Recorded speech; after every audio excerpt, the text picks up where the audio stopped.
புத்தாக்க கொள்கை மற்றும் நிலையான வளர்ச்சி. இப்போ புத்தாக்கம்னா என்ன? வாட் இஸ் புத்தாக்கம் அப்படின்னா, நீங்கள் பார்த்துருப்பீங்க இல்லை படிச்சிருப்பீங்க ஏதாவது இதில் கான்செப்டில். புத்தாக்கத்தை வந்து முதல்ல சொன்னது யார் அப்படின்னா ஷும்பீட்டர்னு ஒருத்தர், ஜோசப் ஷும்பீட்டர்னு ஒருத்தர் சொன்னார்.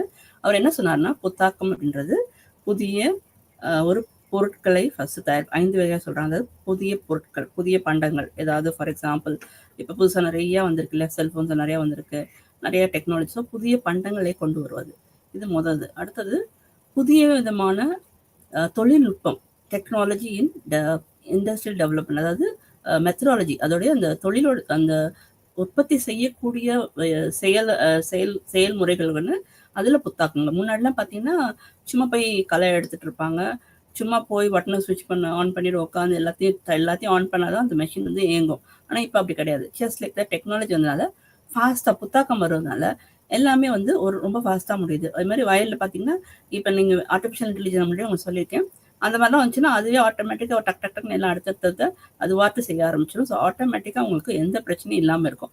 ஆனால் இவர் என்ன சொல்றாருன்னா புதிய பண்டங்கள். ஸோ புதிய பண்டங்களை கண்டுபிடிப்பது பற்றி புதிய உற்பத்தி முறைகள், டெக்னாலஜி. முன்னாடிலாம் வந்து தையல் வந்து ஊசி நூலை வச்சு தச்சுட்டு இருப்போம். அப்புறம் ஒரு காலத்தில் பார்த்தீங்கன்னா அந்த கையில் சுற்றி தச்சுட்டு இருப்பாங்க வீடாக வந்து வாசல். அப்புறம் காலில் யூஸ் பண்ண ஆரம்பிச்சாங்க.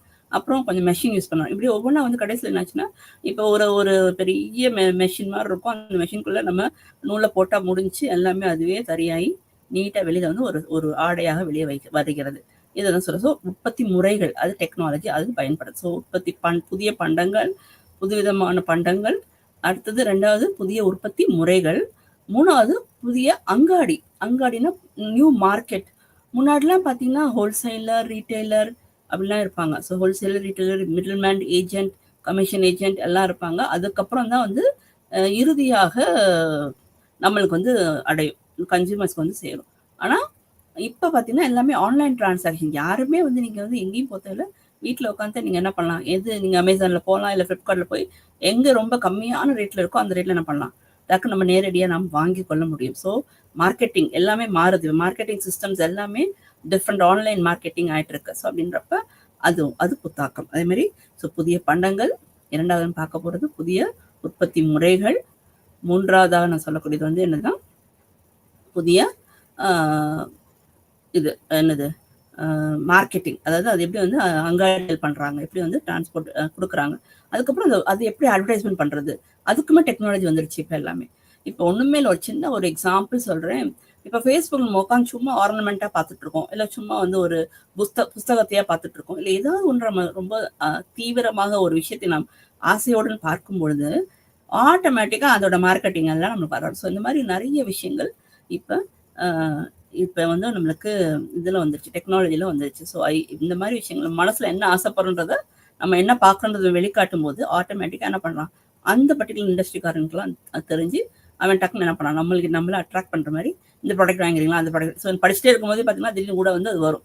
சப்போஸ் நான் ரொம்ப புக்கு விரும்புகிற ஆளாக இருந்தால் எனக்கு புக்கு சம்மந்தப்பட்டதாக வரும். சப்போஸ் நான் ஏஐ பற்றி ரொம்ப படிக்கணும் ஆசைப்பட்டேன்னா ஏஐ பற்றி நிறையா வரும். சப்போஸ் நான் வந்து கார், என்ன டிஃப்ரெண்ட் டைப்ஸ் ஆஃப் கார் பற்றி நான் தெரிஞ்சுக்கணும், ஒரு புது கார் வாங்கணும் அப்படின்னு நினச்சா உடனே அதை பற்றி வந்து வர ஆரம்பிச்சு. இதுதான் வந்து சொல்ற புத்தாக்கம் என்பது. அவர் ஜோசப் என்ன சொல்றாருன்னா புதிய பண்டங்கள், புதிய உற்பத்தி முறைகள், புதிய அங்காடி, அப்புறம் புதிய பொருளாதாரம், புது விதமான பொருளாதாரமே மாறி அமையக்கூடிய ஒரு தன்மையுடையதாக மாறுகிறது. இதுதான் அதில் பார்க்கணும். இதில் என்ன சொல்றாருன்னா இந்த ஷும்பீட்டர் வந்து 3 பில்லர்ஸ், அதாவது இதை வந்து 3 தூண்களாக குறிப்பிடுகிறார். என்ன சொல்றாரு அப்படின்னா, ஃபர்ஸ்ட் ஒன் என்னன்னா பொருளாதார வளர்ச்சி கொடுத்துருக்கேன், எக்கனாமிக் க்ரோத். 3 இது வந்து ஃபர்ஸ்ட் வந்து பொருளாதார வளர்ச்சி, 2வது சமூக சமத்துவம், 3வது சுற்றுச்சூழல் பாதுகாப்பு. இது 3 தான் நம்ம ப்ரீவியஸ் கிளாஸ்ல பார்த்துட்டே இருக்கோம். ஸோ இந்த 3 என்ன பண்ணணும்னா ஒன்றாக இதை பாதுகாக்க வேண்டும். நம்ம என்ன பண்ணணும், இது 3 வந்து தூண்டுகளாக, அதாவது ஒரு தூண்டுகளுடன் இணைக்க முடியும். இதை வந்து ஒரு தூண்களுடன் இணைக்க முடியும் அப்படின்னு சொன்னாங்க. பில்லர்ஸா வச்சு இவங்க 3ஐயும் இணைக்கிறாங்க. ஸோ இதுதான் ரொம்ப பார்க்கணும். இந்த லெசன்ல ஸ்டார்டிங் நீங்க பார்க்கறது என்ன அப்படின்னா, ஷும்பீட்டர்னா யாரு? ஷும்பீட்டர் வந்து புத்தாக்கத்தை பத்தி அறிமுகம் கொடுத்தவர். அவர் என்ன சொன்னார்னா, புத்தாக்கத்தை சில விதமாக அதை பிரித்து காட்டுகிறார். புத்தாக்கம் புது பண்டங்களாக இருக்கிறது, புத்தாக்கங்கள் புதிய பண்டங்கள் உற்பத்தி முறைகளாக இருக்கிறது, புத்தாக்கம் அதோடைய அங்காடியல் செயல்பாடுகள் காட்டுகிறது, அடுத்தது புத்தாக்க பொருளாதாரம். இந்த மாதிரி இதை பிரிச்சு சொல்றாரு. இந்த மாதிரி இந்த கண்டிப்பா வந்து புத்தாக்கம் வந்து இந்த மாதிரிலாம் இருந்துச்சுன்னா நிறைய இருக்கும். இதுல வந்து 3 தூண்கள் சொல்றாரு. 3 தூண்கள் வந்து இணைக்க முடியுன்றார். இதுல என்ன, ஒண்ணு வந்து பொருளாதார வளர்ச்சி, சமூக சமத்துவம் மற்றும் சுற்றுச்சூழல் பாதுகாப்பு. இது 3ஐயும் அவங்க கொண்டு வர்றாரு. இதுல என்ன சொல்றாங்கன்னா, இதுல நீங்க குறிப்பா என்ன பார்க்கணும் அப்படின்னா, ப்ரொடக்ஷன், அதாவது ஒரு ஒரு இதெல்லாம் வரும்பொழுது, இதெல்லாம் சேர்ந்து வரும்பொழுது ஆட்டோமேட்டிக்கா என்ன ஆகும்னா, இப்போ ஃபார் எக்ஸாம்பிள் பார்த்தீங்கன்னா, ரிசர்ச் பண்றாங்க, ஆராய்ச்சி பண்றாங்க. ஆராய்ச்சி பண்ணும்போது எப்படி இருக்கும்? இப்போ புத்தாக்கம், இப்போ வந்து நீங்களே பார்த்துருப்பீங்க, உங்க வீடா வந்து முன்னாடிலாம் வீடா வருவாங்க, வந்து என்ன சொல்லுவாங்கன்னா, மேடம் நாங்கள் வந்து பாண்ட்ஸ்லேருந்து வந்திருக்கோம், நீங்கள் பாண்ட்ஸ் பவுடர் யூஸ் பண்ணுறீங்களா, இது எப்படி இருக்குன்னு பார்த்து சொல்லுங்க அப்படின்னு சொல்லி கேட்பாங்க. அப்போ நம்ம சொல்றதை வச்சு நோட் பண்ணிட்டு கொண்டு போய் கொடுப்பாங்க. அப்புறம் அதை அந்த அந்த கம்பெனிக்காரங்க அதை போட்டு அதை ஒரு அனலைஸ் பண்ணி, ஓகே மதுரையில மக்கள்லாம் இப்படிப்பட்ட ஒரு எண்ணத்தோட இருக்காங்க, அவங்களுக்கு பிடிச்சிருக்கு, பிடிக்கல, இந்த விதமா இருக்கு, அந்த விதமா இருக்குன்று அவங்க என்ன பண்ணுவாங்க, அதை வந்து கரெக்டா வந்து எக்ஸ்பிளைன் பண்ணிட்டு போவாங்க. அப்ப அப்படின்றப்ப அவங்களுக்கு அதை கரெக்ட் பண்ணாங்க. அப்ப கரெக்ட். ஆனா இப்போ அப்படி கிடையாது. இப்போ வந்து எல்லாமே வந்து டெக்னாலஜி வந்தனால எல்லாமே வந்து ஃபாஸ்ட் மூவிங்கா போயிடுச்சு, டக்கு டக்குன்னு போயிடுச்சு. நம்ம என்ன நினைக்கிறோன்றது டக்குன்னு சொல்லுது. இப்போ என்ன சொல்ல போகுதுன்னா, இன்னும் எப்படி இருக்க போறோம், எப்படி பண்ண போறோம் அப்படின்றத அதுவே வந்து யூகிக்க போகுது, யூகிச்சு சொல்லிடும். அதுவே சொல்லு இப்படிதான் இருக்கு, இந்த வயல்ல இப்படிதான் இருக்கு, இந்த இண்டஸ்ட்ரியில் இப்படிதான் இருக்கு, இந்த கட்டடம் வந்து இந்த மாதிரி செஞ்சிருக்காங்க, இந்த கட்டடத்துல இந்த இடத்துல இப்படி பிரச்சனை இருக்குன்னு சொல்லி அதுவே கரெக்டா கண்டுபிடிச்சு ஒரு கணிப்பை நாம் கொடுக்கின்றது. ஸோ எதிர்காலத்துல எப்படி இருக்க போறோன்றது நம்மளுக்கு இப்பயே புரிஞ்சுக்கிறதுக்கு ஒரு நல்ல ஒரு இது நம்மளுக்கு ஒரு இதா இருக்கு, என்ன சொல்றது, ஒரு kind of what to say. இதில் நீங்க என்ன குறிப்பா பார்க்கணும்னா, இதுல வந்து ஒரு வரைபடம் இதுதான். இது என்ன அப்படின்னா, புத்தாக்கம் இருந்துச்சுன்னா, புத்தாக்கம்னு என்பது ஒரு புதுசா கண்டுபிடிக்கிறது. ஸோ புதுசா கண்டுபிடிக்கும் போது என்ன ஆகும்னா, பரவல் நிறைய வந்து இதனால நிறைய விஷயங்கள் இருக்கு இல்லையா, பரவலாக இருக்கக்கூடிய விஷயங்கள், இதெல்லாம் வந்து அதோடைய தடங்கள்லாம் என்ன பண்ணும், அதெல்லாம் கொஞ்சம் கொஞ்சமா நம்ம என்ன பண்ணோம், கொஞ்சம் கொஞ்சமா நம்மளுக்கு அது கொஞ்சம் சீராக அமைப்பதற்கு அது சரிப்படும். ஸோ புத்தாக்கம் இருக்கும்போது சில விஷயங்கள்லாம் அது சீராக கொண்டு வரும். நிலைத்த பொருளாதாரம், நிலைத்த வளர்ச்சி நமக்கு கிடைக்கும். இதுல இந்த பாடத்தை நீங்க என்ன பார்க்க போறீங்கன்னா, புத்தாக்க கொள்கை ஏன் கொண்டு வரணும், ஏன் கொண்டு வராங்க அப்படின்றத நம்ம பார்க்கணும். புத்தாக்க கொள்கைன்னா என்ன? கவர்மெண்ட் வந்து சில புத்தாக்கத்துக்கு சில கொள்கை வச்சிருக்காங்க. ஓகே நீ பண்ணலாம், நீ இந்த மாதிரி புத்தாக்கம் பண்ணலாம். பேட்டன்ட் சொல்றாங்க. பேட்டன்ட்னா உரிமை எடுத்துக்கிறது. நான் தான் இதோட உரிமையாளர், இந்த பர்டிகுலர் விஷயத்தை நான் தான் கண்டுபிடிச்சேன், இந்த குறிப்பான பொருளை நான் தான் தயாரிச்சேன், நான் தான் உருவாக்குனேன் அப்படின்னு சொல்லி நம்ம கொண்டு வருது வந்து ஒரு கைண்ட் ஆஃப் என்ன சொல்றது, நம்மளுக்கு ஒரு பேட்டன்ட் கொடுக்குறது, நம்மளுக்கு உரிமை கொடுக்குறது. அதுல நம்ம ஒரு வருமானத்தை வச்சுக்கலாம். அது நம்மளுக்கு அது ஒரு அசட்டா நம்மளுக்கு ஒரு என்ன சொல்றது, ஒரு சொத்தாக நம்ம அதை வைத்துக் கொள்ளலாம். இதுல என்ன பண்ண, இந்த இன்னோவேஷன் புத்தாக்கம் இருக்கும்போது ஒரு பக்கம் பசுமை வளர்ச்சி, கிரீன் growth இருக்கணும். கிரீன் growth அப்படின்றது என்னதான் நீ கண்டுபிடிச்சு பண்ணாலும் கிரீன் growth நம்ம பண்ணணும் பார்க்கணும். அதே சமயத்துல டெவலப்மெண்ட்டையும் பார்க்கணும். இது ரெண்டுமே ஒரே நேரத்தில் நம்ம போகணும். அதாவது ஒரு பக்கம் இன்னோவேஷன் இருக்கணும். இன்னோவேஷன்ன்றது நான் லாஸ்ட் கிளாஸ் உங்களுக்கு சொல்லி கொடுத்தேன். டெவலப்மெண்ட் அப்படின்னா தொழிற்சாலைகள்ல வளர்ச்சி இருக்கும், பெரிய பெரிய இண்டஸ்ட்ரீஸ்ல நடைபெறும். ஸோ நிறைய விஷயம். இப்போ அதுல இப்போ புத்தாக்கத்தை கொண்டு வராங்க. புத்தாக்கம்ன்றது புதுசாக கண்டுபிடிக்கலாம். ஏன்னா எல்லாருமே முந்தி காலத்து இதெல்லாம் வந்து இப்போ குழந்தைங்க யாருமே விருப்பப்படுறது, எல்லாமே புதுசாக பார்க்கணும்னு நினைக்கிறீங்க. இது பார்த்து யூஸ் பண்ணிட்டு இது போர் அடிச்சு போச்சு, இனி வேலை தான் கிடைக்குமா, சம்திங் எல்ஸ் நியூ, இன்னும் கொஞ்சம் டிஃப்ரெண்டா கிடைக்குமா, என்டர்டைன்மெண்ட்ல வேற மாதிரி என்டர்டைன்மெண்ட் இருக்கா, புக்ஸ்ல வேற மாதிரி புக்ஸ் இருக்கா, இல்லைன்னா ஒரு கைண்ட் ஆஃப் என்ன சொல்றது, ஒரு கேம்ஸ்ல வேற மாதிரி டைப் ஆஃப் கேம்ஸ் இருக்கா, இந்த மாதிரி நிறைய வந்து குழந்தைங்க என்ன பண்றாங்க. இது குழந்தைங்க இல்லை, ஜென்ரலாவே வந்து ஆல் த பீப்புள் எல்லாருமே, மக்கள் எல்லாருமே புத்தாக்கத்துக்கு மாறிக்கொண்டு புதுசு புதுசா வேணும், புதுசு புதுசா பார்க்கணும், போர் அடிச்சு போச்சு, இதையே பார்த்துட்டு இருக்கும், போர் அடிக்குது. So we want a new environment. ஒரே இடத்துல இருந்துட்டு வந்ததுனால போர் அடிக்கும். ஸோ நம்ம என்ன பண்ணுவோம், ஒரு சுற்றுச்சூழல் போகிறதுக்கு ஆரம்பிக்க போவோம். ஸோ இதெல்லாம் வந்து இதுதான் இந்த யூனிட்ல. ஸோ ஃபர்ஸ்ட் நான் சொன்னது என்னன்னா, புத்தாக்கம்னா என்ன, புத்தாக்கம் கொடுத்தது ஜோசப் ஷும்பீட்டர் என்பவர். அவர் என்ன சொன்னார்னா, அதை 4 வகையாக பிரிக்கிறார். அதை பிரிச்சது மட்டும் இல்லாம அவர் சொல்றாரு, அதுல 3 பில்லர்ஸ் இருக்குன்றாரு. என்ன சொல்றாரு, 3 பில்லர்ஸ் என்னது, ஒன்று வந்து economic growth, social equity and environmental protection. இது 3 தான் சொல்றாரு. ஸோ இதுதான் அதோடைய 3 தூண்கள். Sorry, okay. ஸோ அது என்ன 3 தூண்கள்? புத்தாக்க கொள்கை, பொருளாதார வளர்ச்சி, சமூக சமத்துவம் மற்றும் சுற்றுச்சூழல் பாதுகாப்பு. இது 3 தான் ரொம்ப முக்கியம். இது 3ஐயும் நம்ம வந்து இணைந்து ஒருங்கிணைத்து கொண்டு போக வேண்டும். அப்பதான் நம்ம என்ன பண்ண முடியும், முடிஞ்ச அளவுக்கு என்ன பண்ண முடியும்னா அதை நாம் சரியாக பண்ணணும். இந்த மாதிரி பண்ணும்போது என்ன ஆகுது, இயற்கை மூலதனம் குறைந்து வருவது மற்றும் ஆம், இது இன்னொரு விஷயம் என்ன சொல்றாங்க, இது வந்து இந்த இன்னோவேஷன் பாலிசி சொல்றோம்ல, இந்த இன்னோவேஷன் பாலிசில இப்படி பண்ணோம்னா என்னன்னா, அதோடைய அந்த என்ன சொல்றது, ஆம், முதலீடு வந்து குறைவாக இருக்கும். குறைந்த மூலதனம் போடுற மாரி இருக்கும். அதே சமயத்துல ஸ்லோ டிஃப்யூஷன் சொல்றாங்க. ஸ்லோ டிஃப்யூஷன்னா, இந்த பரவல் வந்து குறைவாகவே இருக்கும்.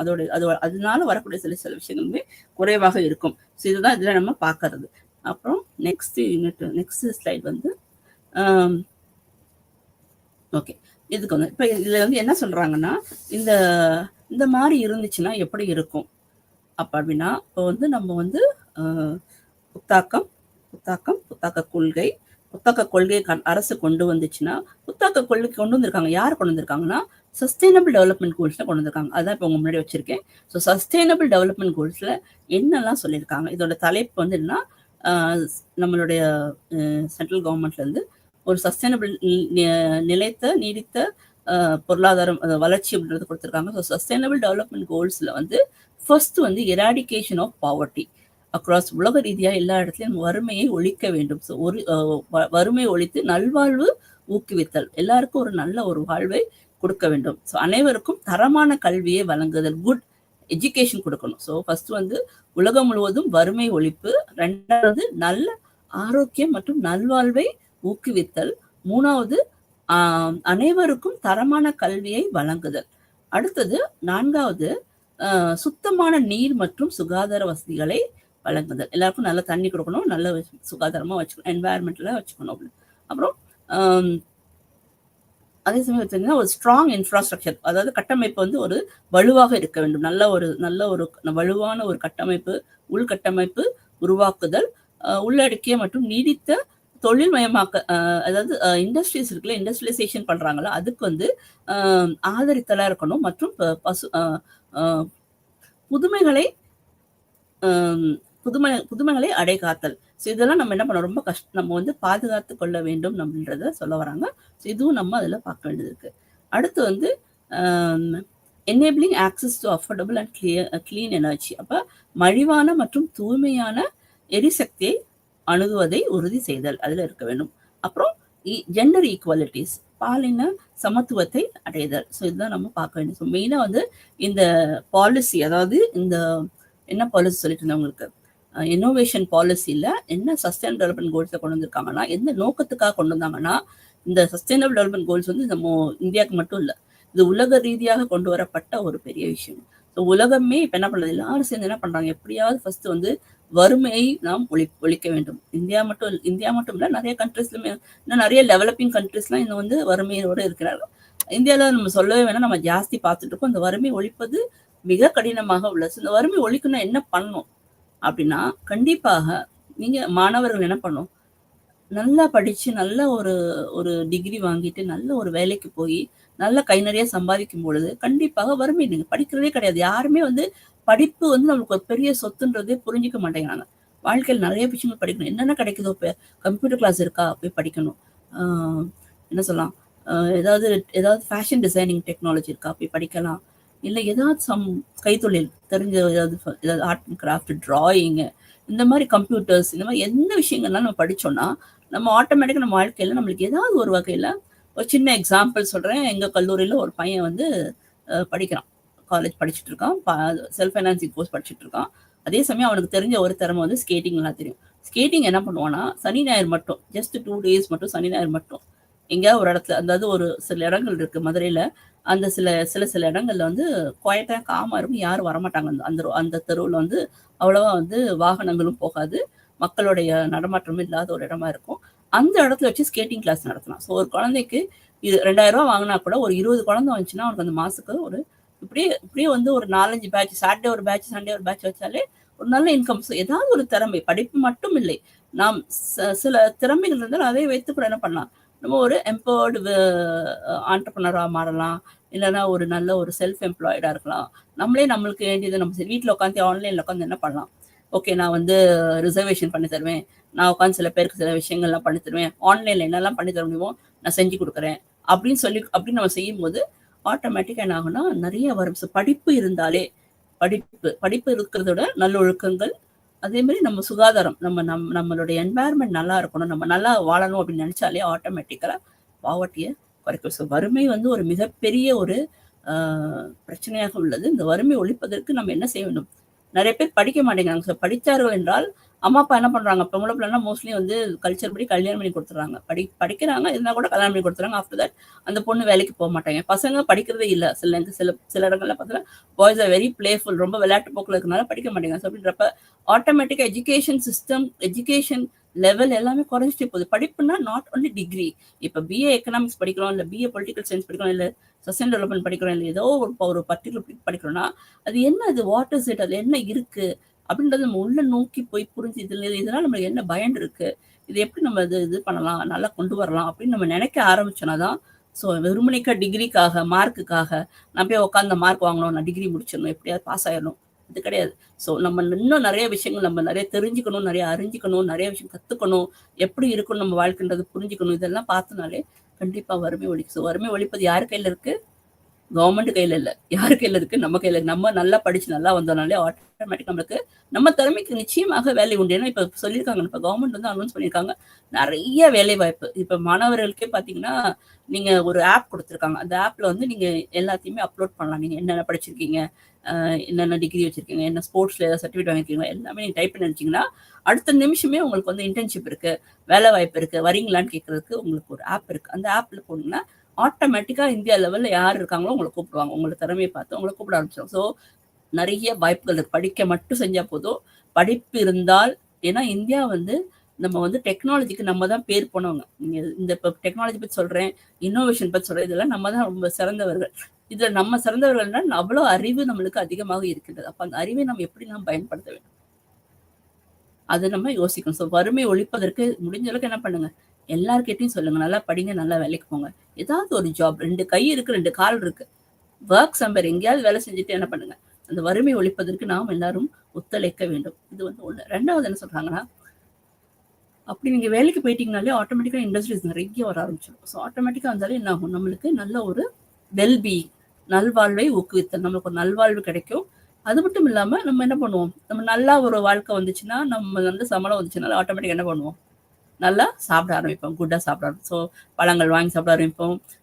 நம்மளுக்கு வேண்டிய சத்தான அந்த நவதானியங்கள்லாம் வீட்டுக்கு வாங்கி வச்சுருப்போம். இந்த இதுன்னு சொல்லுவாங்கல்ல, இந்த பாதாம் பிஸ்தா அந்த மாதிரிலாம் வாங்கி வச்சு நம்ம என்ன பண்ணுவோம், ஸோ நம்மளுக்கு இன்கம் வந்துச்சுன்னா நம்ம நல்ல விஷயங்களை உட்கொள்ள ஆரம்பிப்போம். பணமே இல்லைன்னா என்ன பண்ணுவாங்க, வறுமையில் கஷ்டப்படுவாங்க. ஸோ சரியாக சாப்பிட மாட்டாங்க, ஹெல்த் ப்ராப்ளம் வரும். அப்படியே அவங்களுக்கு பணம் இருந்தாலும் ஏதாவது டிசீஸ் வந்தால் கூட அவங்களுக்கு அதுலேருந்து வெளியேறது கூட மருத்துவ வசதிகள்லாம் இருக்குது. ஸோ அதுலேருந்து அவங்க வெளியே வர்றதுக்கு அவங்க பணம் இருந்தால் அதை வச்சு என்ன பண்ணலாம், அந்த இல்னஸ்லேருந்து வெளியே வந்துடலாம், உடல் ரீதியாக உள்ள பிரச்சனையிலேருந்து வெளியே. ஸோ நல்வாழ்வை, நல்ல ஆரோக்கியம், இது 2 நம்ம அதிகமாக கொடுக்க வாய்ப்பு இருக்குது. இது ரொம்ப முக்கியம். ஆக்சுவலாக இந்தியாவோ உலக ரீதியாகவே வந்து இப்போ வந்து ஹாப்பினஸ் எக்கனாமிக்ஸ் பற்றி பேசிகிட்டு இருக்காங்க. ஹாப்பினஸ் எக்கனாமிக்ஸ் அப்படின்னா எல்லாமே, அதாவது environment, sustainable development, innovation, technology எல்லாமே இருக்கணும், மனுஷன் வந்து ஹாப்பியாக இருக்கணும் அப்படின்னு சொல்லி அதில் எக்ஸ்பிளைன் பண்ணி அதுக்கு முயற்சி எடுத்துகிட்டு இருக்காங்க. ஸோ இதுதான் நீங்கள் பார்க்கணும். 3வது என்ன சொல்கிறாங்கன்னா, provision of quality education for all. இப்போ பார்த்தீங்கன்னா எல்லாருக்கும் என்ன பண்ணிட்டாங்க, குவாலிட்டி எஜுகேஷன் கொண்டு வந்தாங்க. Super education. இந்த right from Kanyakumari to Kashmir வரைக்கும் பார்த்தீங்கன்னா என்ன பண்ணுறாங்க, எல்லாருக்கும் நல்ல ஒரு எஜுகேஷன் கொடுக்குறாங்க. ஸ்கூல்ஸ்லேயுமே பெஸ்ட் எஜுகேஷன் கொடுத்துட்ருக்காங்க. காலேஜ்லேயுமே இப்போ பெஸ்ட் எஜுகேஷன் சிஸ்டம் கொண்டு வந்துட்டாங்க. ஸோ எஜுகேஷன் பாலிசி கவர்மெண்ட் வந்து சஸ்டைன் டெவலப்மெண்ட் கோல்ஸில் கொண்டு வந்துட்டாங்க. ஸோ அப்போ என்ன சொல்கிறாங்கன்னா, எல்லா குழந்தைங்களும் எல்லாம் படிக்கணும். இப்போ எக்கனாமிக்ஸ் மட்டும் கிடையாது, ஹிஸ்ட்ரி மட்டும் கிடையாது. அவன் என்ன படிக்கணும், கம்ப்யூட்டர் படிச்சுக்கணும், அவன் டெக்னாலஜி படிச்சுக்கணும், அவன் ஏதாவது என்ன சொல்கிறது பிஸ்னஸ் கம்யூனிகேஷன் படிச்சுக்கணும், ஆப்ரேஷன் ரிசர்ச் படிச்சுக்கணும். இப்படி பல விதமான பாடங்களை படிப்பதற்கு ஒரு வழிவகுக்கிறது. அந்த மாதிரி நிறைய இப்போ கவர்மெண்ட்லேயும் இப்போ பாலிசியில் எல்லா காலேஜஸும் மாறுது. ஸோ அப்படின்றப்ப ஒரு நல்ல குவாலிட்டி எஜுகேஷன், எல்லாருக்குமே வந்து ஒரு தரமான ஒரு கல்வியை நாம் கொடுக்க வேண்டும். அடுத்து ரொம்ப முக்கியமானது கிளீன் வாட்டர் அண்ட் சானிடேஷன். நம்மளுக்கு கண்டிப்பாக சுத்தமான தண்ணி வேணும், சுகாதாரமாக இருக்கணும், வசதிகள் எல்லாம் நல்லா இருக்கணும். இதெல்லாம் ரொம்பவும் நம்மளுக்கு தேவை. கிராமங்கள்ல இப்போ பண்ண ஆரம்பிச்சிட்டாங்க. எல்லாருக்கும் தண்ணி பிரச்சனை இருந்துச்சுன்னா தண்ணியை எப்படி போகிறது, விவசாயத்துக்கு எப்படி கொண்டு போகிறது, குடிக்க தண்ணி எப்படி கொண்டு போகிறது, எல்லாமே அவங்க வந்து ஹெல்ப் பண்ணுறாங்க. அதே மாதிரி சுகாதாரம், சானிடேஷன், அது வந்து ப்ராப்பராக வந்து ட்ரைனேஜ் கொண்டு வந்து ப்ராப்பராக பண்ணுறாங்க. ஈவன் நகர்ப்புறங்கள்லையும் அதுக்கு முக்கியத்துவம் கொடுக்காங்க. ஸோ சஸ்டைனபிள் டெவலப்மெண்ட் கோல்ஸில் இது ஒவ்வொரு படியாக. ஸோ பாவர்ட்டியை குறைக்கணும்னா நம்ம என்ன பண்ணணும், நல்ல எஜுகேஷனுக்குள் இருக்கணும். நல்ல எஜுகேஷனுக்குள் ஆக்சுவலாக என்னை பொறுத்த வரைக்கும் நம்ம கவர்மெண்ட் எல்லாருக்கும் free education, schools and colleges எல்லாருக்கும் ஃப்ரீ எஜுகேஷன் கொடுத்துட்டாங்கன்னா கண்டிப்பா எல்லாரும் நல்லா படிச்சு வந்துருவாங்க. ஆனா ஃப்ரீயா குடுக்குறாங்கன்னு சும்மா போயிட்டுறக்கூடாது. உண்மையிலே வந்து அதுல இம்பார்ட்டன்ஸ் கொடுத்து அது முக்கியத்துவம் கொடுத்து படிச்சோம் என்றால் கண்டிப்பாக திறமையாக நீங்க அதுல வர முடியும். ஸோ இதுல வந்து குட் எஜுகேஷன் கிடைக்கும், குட் இன்கம் கிடைக்கும், குட் ஆக்குபேஷன் கிடைக்கும், குட் ஹெல்த் கிடைக்கும், வெல்பீயிங் இருக்கும், நம்மளுக்கு சுகாதாரமும் நல்வாழ்வை ஊக்குவித்தல் இருக்கும் நம்மளுக்கு அப்படின்னு சொல்லி சொல்றாங்க.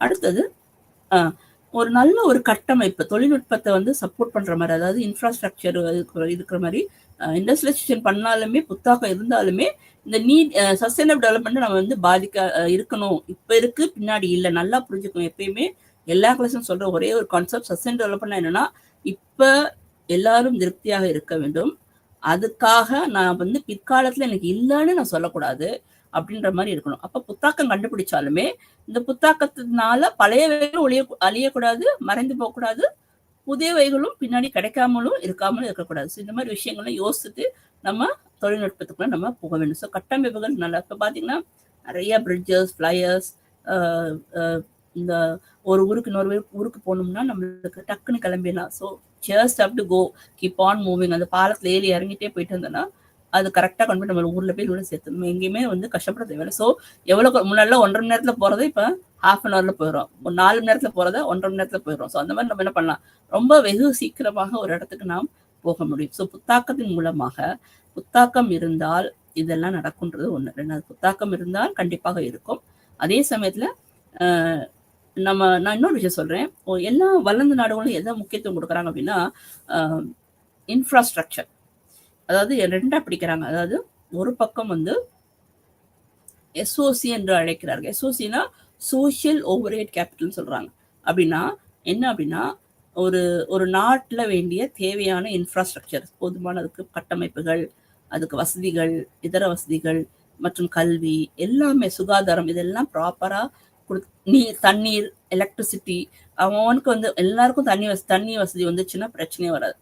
எல்லாருக்கும் எலக்ட்ரிசிட்டி, நோ பவர் கட். இந்தியாவில் வந்து பவர் கட்டே இருக்கக்கூடாது. அமெரிக்காலாம் பார்த்தீங்கன்னா power cut, what is power cut அப்படின்னு கேட்பான். பவர் கட்னா என்ன அப்படின்னு கேட்பான். இந்தியாவில் மட்டும்தான் பவர் கட்டை பற்றி ஜாஸ்தி. பவர் கட் சொல்லிடுவாங்க, நியூஸ்ல அனௌன்ஸ் பண்ணிடுவாங்க. என்ன சொல்லுவாங்க, சனிக்கிழமை ஃபுல்லாக வந்து ஷட் டவுன், இந்த பர்டிகுலர் தொகுதிகளில், இந்த குறிப்பிட்ட இடங்கள்ல அது வந்து உங்களுக்கு இருக்காதுன்று அழைப்பாங்க, சொல்லுவாங்க. அப்போ இதெல்லாம் நம்ம என்ன பண்ணணும், இதெல்லாம் குறைச்சிட்டு வரணும். இதெல்லாம் குறைச்சிட்டு ஆட்டோமேட்டிக்காக என்ன பண்ணலாம், ஸோ எஸ்ஓசி, அதாவது டெவலப் நேஷன்ஸ் ஃபுல்லாக இந்த எஸ்ஓசிக்கு முக்கியத்துவம் கொடுப்பான். நல்லா தண்ணி கொடுப்பான், நல்ல எலக்ட்ரிசிட்டி இருக்கும், ஆன்லைன் டிரான்சாக்ஷன் இருந்துகிட்டே இருக்கணும், நல்ல என்ன சொல்றது கெப்பாசிட்டிலாம் அதிகமாக இருக்கணும்.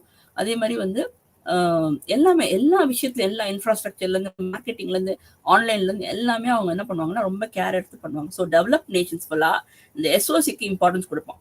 இந்த எஸ்ஓசிக்கு இம்பார்ட்டன்ஸ் கொடுத்துட்டா தானாகவே ஆட்டோமேட்டிக்காக விவசாயம் நடக்க ஆரம்பிச்சிடும், ஆட்டோமேட்டிக்காக தொழிற்சாலை நடக்க ஆரம்பிக்கும், ஆட்டோமேட்டிக்காக அவங்கவுங்க வீட்டில் அவங்க வேலையை ஆரம்பிச்சிருவாங்க, அவங்கவுங்க எஃபிஷியன்ட் ஆயிடுவாங்க, அவங்கவுங்க லேட்டாக போகிறவங்க கூட சீக்கிரமாக போக ஆரம்பிச்சிருவாங்க. ஸோ எல்லா சேவைத்துறை கூட வந்து டிரான்ஸ்போர்ட்லேருந்து எல்லாமே நாங்கள் ஆட்டோமேட்டிக்காக நாங்கள் சீராக போக ஆரம்பிக்கும். ஸோ இதனால என்ன ஆகும்னா கண்டிப்பாக, ஸோ இது வந்து எல்லா டெவலப் நேஷன்லையும் வந்து ஸோ எஸ்ஓசிக்கு முக்கியத்துவம் கொடுத்தால் தானாகவே டிபிஏ உருவாகும், டைரக்ட் ப்ரொடக்டிவ் ஆக்டிவிட்டிஸ். அதாவது தொழிற்சாலைகள், விவசாயம் மற்றும் சேவைத்துறை மூன்றுமே தானாக இயங்க ஆரம்பிக்கும். எந்த பிரச்சனையும் இல்லாமல் ஆட்டோமேட்டிக்காக அது வந்து செயல்பட ஆரம்பிக்கும், தானாகவே செயல்பட ஆரம்பிக்கும். தொழில்நுட்பம் இருந்தால் இன்னும் அதிகமாக அதுக்கு நம்ம பயனுள்ளதாக இருக்கும். அதே சமயத்தில் நம்ம இதெல்லாம் பண்ணும் பொழுது இதில் கூட ஒன்று என்ன ஆட் பண்ணுறோம், பொல்யூஷன் வந்து இது பண்ணாமல் பார்த்துக்கணும். புத்தாக்கம் இருக்கணும், டெவலப்மெண்ட் இருக்கணும், டெக்னாலஜி இருக்கணும், அது அதே சமயத்தில் என்வாயர்மெண்ட்டை பாதுகாக்க வேண்டும். ஸோ இதுதான் வந்து டெவலப் நேஷன்ல ரொம்ப பார்ப்பாங்க, இதெல்லாம் பார்ப்பாங்க. அவங்க வந்து எஸ்ஓசி கொடுக்கும்போதே என்வாயர்மெண்ட் பார்ப்பான். இந்த ஏதாவது பிரச்சனை பண்ணுதா, ரோடு கிளீனாக இருக்கணும், யார் ரோட்லையும் எதுவுமே குப்பையப்படக்கூடாது, யாருமே எங்கேயுமே வந்து எதுவுமே வந்து ஸ்பிட் பண்ணக்கூடாது. இந்த மாதிரி நிறைய விஷயங்கள் வந்து ரூல்ஸ் அண்ட் ரெகுலேஷன் வச்சுருப்பாங்க. வெளியில் வந்து இந்த மாதிரி போயிட்டு இருக்கும்போது சில விஷயங்கள்லாம் குப்பையெல்லாம் வந்து போட மாட்டாங்க, அதுவும் க்ளீனாக இருக்கும். டெவலப் நேஷன்லாம் பார்த்தீங்கன்னா ஸ்பிக் அண்ட் ஸ்பேனாக க்ளீனாக இருக்கும். அதே மாதிரி கார் எந்த ஸ்பீடில் போகணும், எப்படி இருக்கணும், சப்போஸ் ஓவர் ஸ்பீடில் ஒருத்தர் போனால் கரெக்டாக அவனை சென்ஸ் பண்ணிவிட்டு அவனுக்கு வந்து அங்கே ஒரு ஃபைன் போட்டுருவாங்க. ஸோ இந்த மாதிரி விஷயங்கள்லாம் கரெக்டாக வந்து டிசைன் பண்ணியிருப்பாங்க. ஸோ இதெல்லாம் வந்து தானாகவே நடக்கும், அதாவது அப்படி இப்படி போயிட்டுருக்கும் கரெக்டாக. யாரும் போய் எனக்கு இது இல்லை அதுன்னு சொல்ல மாட்டாங்க. அப்படி இருந்துச்சுன்னா எல்லா துறைகளும் தானாக இயங்க ஆரம்பித்தாலே பொருளாதாரம் வளர்ந்த நாடாக மாறிவிடும். இதுதான் வந்து அவங்க யூஸ் பண்ணுற டெக்னாலஜி. ஆனா நம்ம மாதிரி கண்ட்ரில என்ன பண்றாங்கன்னா உல்டாவா பண்றாங்க. டிபிஏக்கு இம்பார்ட்டன்ஸ் கொடுக்குறாங்க, டைரக்ட் ப்ரொடக்டிவ் ஆக்டிவிட்டிஸ். தொழிற்சாலைக்கு இப்படி பண்ணுவோம், விவசாயத்துக்கு இப்படி பண்ணுவோம். நம்ம மெயினா பார்த்தீங்கன்னா என்ன பண்ணுவோம், எலெக்ஷன் டைம்ல என்ன சொல்லுவோம், நம்ம இதை பண்றோம் அதை பண்றோம், நாங்க இதை பண்ணி தரோம், நீங்க வந்து எங்களுக்கு நீங்க இது பண்ணீங்கன்னா ஓட்டு போட்டீங்கன்னா உங்களுக்கு என்ன பண்ணுவோம், நாங்க எல்லாமே உங்களுக்கு கொடுத்துருவோம் அப்படின்னு சொல்லி சில பேர் பேசுவாங்க இல்லையா. ஸோ இந்த மாதிரி விஷயங்கள் நீங்க யோசிக்கணும். ஒரு எக்கனாமிக்ஸ் படிச்ச ஒரு மாணவனா இருந்தா இதெல்லாம் யோசிங்க, சிந்திங்க. அதாவது நீங்க எல்லாமே எங்களுக்கு கொடுத்துருங்க, எல்லா ஃபெசிலிட்டியும் கொடுத்துருங்க, தானா வந்து விவசாயத்தை நான் பார்த்துக்கிறேன், தொழிற்சாலை நான் பார்த்துக்கிறேன், எல்லாமே தானாக வரும். இன்சூரன்ஸ் கொடுக்கட்டும், அவங்களுக்கு கொடுக்குற மானியங்கள் எல்லாம் கொடுக்கட்டும். பட் ஆனா அதே சமயத்துல இவங்க எல்லாமே ஃபெசிலிட்டிஸ் ஒழுங்கா கொடுத்தாலும் நம்மளுக்கு தானாவே எல்லாமே வந்துடும், தேவையே இல்லை. ஸோ ஆனா முதல்ல டிபிஏக்கு முக்கியத்துவம் கொடுத்து அதுக்கப்புறம் தான் இதுக்கு வருவாங்க. ஓகே, அப்படின்னா நம்ம ரோடு போடணும், அப்படின்னா இதுக்கு இந்த பிரச்சனைக்கு நம்ம இது பண்ணணும் அப்படின்னு சொல்லி ஒவ்வொன்றுக்கும். ஸோ டிபிஏ டு எஸ்ஓசிக்கு தான் இம்பார்ட்டன்ஸ் கொடுக்குறாங்க. இருக்கிறது வந்து டெவலப்பிங் கண்ட்ரிஸ், வளர்ந்து வரும் நாடுகள். ஆனால் வளர்ந்த நாடுகள்லாம் எஸ்ஓசிக்கு முக்கியத்துவம் கொடுத்து அதுலேருந்து வரக்கூடிய விளைவுகளை தானாக. ஸோ இது வந்து தானாக வரும். அது வந்து என்ன ஆகும், இன்டியூஸ் பண்ண வேண்டியது இருக்கும், உந்துதல் கொடுக்க வேண்டியது இருக்கு. அதுக்கு ஒரு என்ன சொல்றது, ஊக்கம் கொடுத்து தான் அதை வந்து நம்ம வந்து கொண்டு வர முடியும். அந்த மாதிரி வந்து ஒரு நிலைக்கு தள்ளப்படுகிறோம்.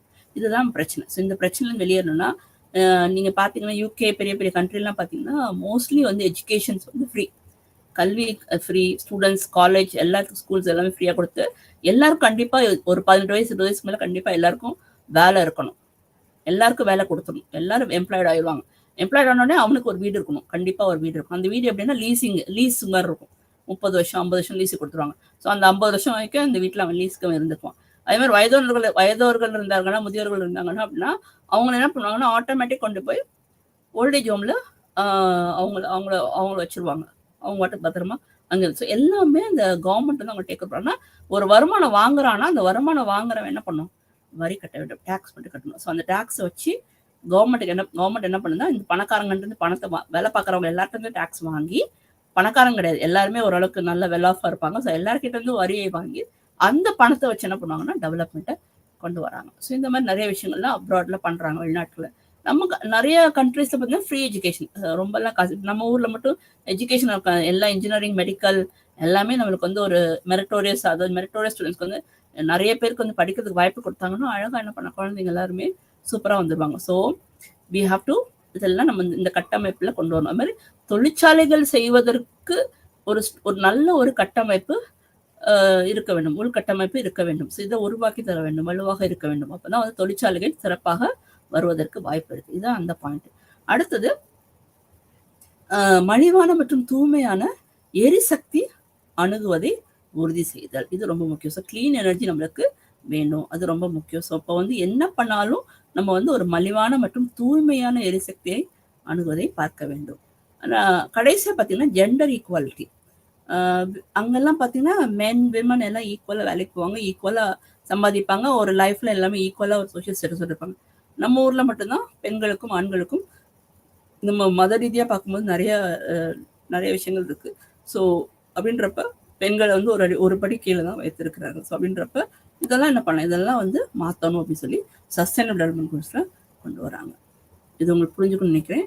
ஸோ பாவர்ட்டி, வறுமையை குறைக்க வேண்டும், நல்ல ஒரு ஆரோக்கியம் இருக்க வேண்டும், நல்வாழ்வை ஊக்குவிக்க வேண்டும், குவாலிட்டி தரமான கல்வி வழங்க வேண்டும், அப்புறம் சுத்தமான நீர் மற்றும் சுகாதார வசதிகளை கொடுக்க வேண்டும், வலுவான உள்கட்டமைப்பு உருவாக்குதல், நீடித்த தொழில்மயமாக்கலை ஆதரித்தல் மற்றும் புதுமைகளை அடைக்காத்தல், அதையும் நம்ம வந்து பத்திரமாக பார்த்து கொள்ள வேண்டும்.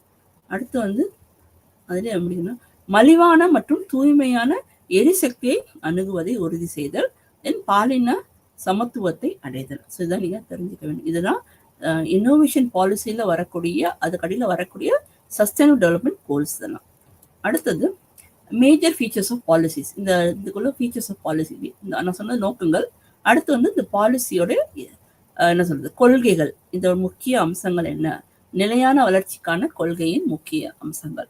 ஸோ ஃபர்ஸ்ட் வந்து நீண்ட கால திட்டமிடல் எல்லைகள், லாங் டேர்ம் பிளானிங்காக இருக்கணும். அதுக்கு அதோட இது வந்து இப்போ வந்து எல்லாமே வந்து நீண்ட காலத்துக்கு தான் பிளான் பண்ணுறாங்க. ஸோ நீண்ட கால திட்டமிடல் எல்லைகள் இருக்க வேண்டும். அடுத்து விலை நிர்ணயம். இப்போ ப்ரைஸிங் பார்த்தீங்கன்னா ரொம்பவும் மோசமாக இருக்கு. விலைவாசிகள் எல்லாம் அதிகமாகி போய்கொண்டிருக்கிறது. நம்ம நாட்டில் வந்து பணவீக்கம் 2 விஷயத்தினால வருது. ஒன்று பண்டங்கள்னால், அதாவது குறிப்பா வந்து விவசாய பண்டங்கள்னால் விலைவாசிகள் அதிகமாகிவிட்டது. அதனால இல்லைன்னா ரெண்டாவது விஷயம் என்னன்னா ஃபியூவல் இன்ஃப்ளேஷன் சொல்லுவாங்க. அதாவது எரிசக்தி மூலமாக பெட்ரோல், டீசல் இந்த மாதிரில வந்து விலைகள் அதிகரித்துள்ளது. ஸோ 2 விதமான இருக்கு. ஸோ இதெல்லாம் வந்து என்ன பண்ணும், இந்த ப்ரைஸிங்கை எப்படி நம்ம கொண்டு வரது, ப்ராப்பரா ஒரு ப்ரைஸிங் கொண்டு வந்து நம்ம என்ன பண்ணோம், எல்லாத்தையும் இது பண்ணோம். அதே மாதிரி பொதுவான பொருட்களை வழங்குதல், பப்ளிக் குட்ஸ்ன்னு சொல்றாங்க, பொது பொருட்களை வழங்குதல், இதை வந்து எப்படி கொண்டு வரோம் அப்படின்ட்டு. இதை கொண்டு வரதுக்கு என்ன சொல்றாங்கன்னா காஸ்ட் எஃபெக்டிவ்னஸ், அதாவது செலவு செயல்திறன் எப்படி கொண்டு வர வேண்டும், ரீஜெனரேஷன், சஸ்டைனபிலிட்டி, அசிமுலேஷன், அவாய்டிங் இர்ரிவர்சிபிலிட்டின்னு சொல்றாங்க. ஸோ இது என்ன அப்படின்னா எப்படி அதை திருப்பி, அதாவது இப்போ ஜெனரேஷன் என்னது, ஜெனரேஷன் அது உருவாக்குறது, உருவாக்கி வருவது. ஸோ உருவாக்கம், ஸோ மீள் உருவாக்கம் அப்படின்றத அதை சொல்ல வராங்க. அடுத்தது சஸ்டைனபிலிட்டினா உங்களுக்கு தெரியும், மாற்றுத்திறன். அடுத்தது அசிமுலேஷன், சப்ஸ்டிடியூட்டபிலிட்டின்றது மாற்றுத்திறன். மூணாவது வந்து அசிமுலேஷன்ன்றது ஒருங்கிணைப்பு. நாலாவது வந்து அவாய்டிங் இர்ரிவர்சிபிலிட்டி அப்படின்னா மீள முடியாத தன்மையை தவிர்ப்பது. ஸோ இந்த 4 விஷயங்கள் இருந்தாலே கண்டிப்பாக நம்மளுக்கு செலவை நம்ம என்ன பண்ணோம், இந்த திறம்பட கொண்டு வர முடியும், செயல்படுத்த முடியும் செலவை. அடுத்தது கொள்கை ஒருங்கிணைப்பு, பாலிசி இன்டகிரேஷன், எல்லா கொள்கையும் ஒருங்கிணைத்து கொண்டு போகணும். ஒரு கொள்கைக்கும் இன்னொரு கொள்கைக்கும் ஒரு ஒருங்கிணைப்பு இருக்க வேண்டும். இந்த கொள்கை என்ன பண்ணணும், எல்லாரையும் ஒருங்கிணைத்து கொண்டு போக வேண்டும். அடுத்தது முன்னெச்சரிக்கை, ப்ரிகாஷன், ப்ரிவென்ஷன் இஸ் பெட்டர் தென் கியூர்ன்ற மாதிரி ப்ரிகாஷன் இருக்கணும். எப்பயுமே முன்னெச்சரிக்கையோட எந்த விஷயத்தையும் நம்ம என்ன பண்ணணும், நாம் செய்ய வேண்டும். அதே மாதிரி சர்வதேச ஒத்துழைப்பு, எல்லா இன்டர்நேஷனல் லெவல்ல எல்லா அதான் சொல்ல, நம்ம படிக்க போறோம், படிக்கிறது வந்து இது என்ன பேசுறோம், இதை பத்தி பேசுறோம். அது எப்படி வந்து நம்மளுக்கு வந்து குளோபல் வார்மிங் பத்தி பேசிட்டு இருக்கோம். அப்படின்றப்ப இயற்கையாகவே நம்ம என்ன பண்ண போறோம் அப்படின்னா கிளைமேட் சேஞ்ச் பத்தி பேசிட்டு இருக்கோம். இப்போ கிளைமேட் சேஞ்ச் அப்படின்னா கண்டிப்பாக சர்வதேச, இந்தியாவில் ஃபுல்லா வந்து விவசாயம் கிடையாது, தொழிற்சாலை தான் அதிகமாக பார்க்குறாங்கன்னா விட்டுருலாம். சில கண்ட்ரிலாம் தொழிற்சாலை மட்டுமே தான் வாழ்க்கையை வாழ்ந்துட்டு இருக்காங்க. ஸோ அப்படின்றப்ப தொழிற்சாலைக்கு அதிகமாக போகும்போது ஸோ இவங்க என்ன பண்ணுவாங்க, நிறைய வந்து கார்பன் எமிஷன் ஜாஸ்தியாக வரும்போது என்ன ஆகுது, மாசுபடுகிறது. ஸோ அப்படின்றப்ப இது கண்டிப்பாக சுற்றியில் இருக்கக்கூடிய நாடுகளும் பக்கத்தில் இருக்கக்கூடிய எல்லாருக்கும் என்ன பண்ணும், இது வந்து பிரச்சனைக்குள்ளாகும். அப்போ சர்வதேச ஒத்துழைப்பு இருக்க வேண்டும். அடுத்தது டிரான்ஸ்பரன்சி, வெளிப்படைத்தன்மை இருக்க வேண்டும். அதே மாதிரி பொறுப்புக்கூறல், அக்கௌண்டபிலிட்டி இருக்க வேண்டியது இருக்கு அப்படின்னு சொல்லி சொல்றாங்க. அடுத்து பார்த்தீங்கன்னா towards policy innovations for sustain, அதாவது இது என்ன பண்றாங்கன்னா ஸ்ட்ரெங்தனிங் பப்ளிக் ஃபைனான்ஸ், அதாவது அனைத்து மண்டலங்களிலும் பொது நிதியை வலுப்படுத்தல். ஸோ பப்ளிக் ஃபைனான்ஸ்ன்றது பொது நிதி. பொது நிதியை வந்து எல்லா துறைகளிலும் நம்ம என்ன பண்ணோம், வலுப்படுத்த வேண்டும். அது ரொம்ப முக்கியம். ஏன்னா பணம் இல்லாம, நிதி இல்லாமல் அரசு வந்து எதுவும் பண்ண முடியாது. ஸோ அப்ப அனைத்து மண்டலங்களிலும் பொது நிதியை வலுப்படுத்துதல். ரெண்டாவது உற்பத்தி திறன்களை விரிவுபடுத்துவதற்கான பொது செலவு, புதிய சட்ட கருவிகளின் சிறந்த பயன்பாடு அல்லது உருவாக்கம், நிலையான வளர்ச்சியின் சுத்திகரிப்பு நடவடிக்கைகள் மற்றும் குறிகாட்டி, அதாவது இது வந்து இண்டிகேட் பண்ணதுன்னா என்னன்னா, இது காட்டுது, என்ன சொல்லுதுன்னா என்னென்னலாம் இருக்கணும் அப்படின்னு சொல்றாங்க. அதாவது புதுசா கண்டுபிடிக்கிறாங்க, புது கருவிகளை கொண்டு வருகிறார்கள். இதெல்லாம் வந்து அதெல்லாம் நல்லா யூஸ் பண்ற அளவுக்கு சிறப்பாக, அதாவது சிறந்த முறையில் நம்ம பயன்படுத்தக்கூடியதாக அதை கொண்டு போக வேண்டும். அதே மாதிரி ப்ரொடக்டிவ் கெப்பாசிட்டி, அதாவது நிதியை நாம் அதை வந்து பலப்படுத்த வேண்டும். ரெண்டாவது என்ன சொல்றாங்கன்னா, இந்த செலவுகளை நம்ம என்ன பண்ணோம், சரியான முறைகளை அதை நாம் கொண்டு போக வேண்டும். அதுக்கு அந்த செலவு பண்ணும்போது அது என்ன பண்ணணும்னா ப்ரொடக்டிவ் கெப்பாசிட்டிஸ், உற்பத்தி திறனை அதிகரிக்கும் வண்ணமாக அந்த செலவுகளை நாம் பார்த்து செய்ய வேண்டும். சும்மா வெட்டி செலவு பண்ணாம ஒவ்வொரு செலவுக்கும் நம்ம என்ன பண்ணணும், பின்னாடி அதுக்கு ஒரு ப்ரொடக்டிவ் கெப்பாசிட்டி இருக்கணும். அதுக்கு வந்து ஒரு நல்ல ஒரு பலன் கொடுக்கக்கூடிய, ஒரு திறன் கொடுக்கக்கூடிய, ஒரு உற்பத்தி திறன் இருக்கக்கூடியதாக இருக்க வேண்டும். அதே மாதிரி better use or creation of new legal instruments, புதுசா வரக்கூடிய லீகல் இன்ஸ்ட்ருமெண்ட்ஸ் எல்லாமே பெட்டரா யூஸ் பண்ணி கொண்டு போகணும் அப்படின்னு சொல்றாங்க. புதுசா இருந்தாலும் கூட அதை வந்து கிரியேட் பண்ணலாம், இல்லைன்னா அதை சிறப்பாக கொண்டு போறதுக்கு என்ன பண்ணலாம்னு பார்க்கலாம். அதே மாதிரி refining measures and indicators of sustain. So நிறைய வந்து அதுக்கு மெஷர்ஸ் இருக்கு இல்லையா, நிறைய கொள்கைகள் இருக்கு, நிறைய விஷயங்கள் இருக்கு.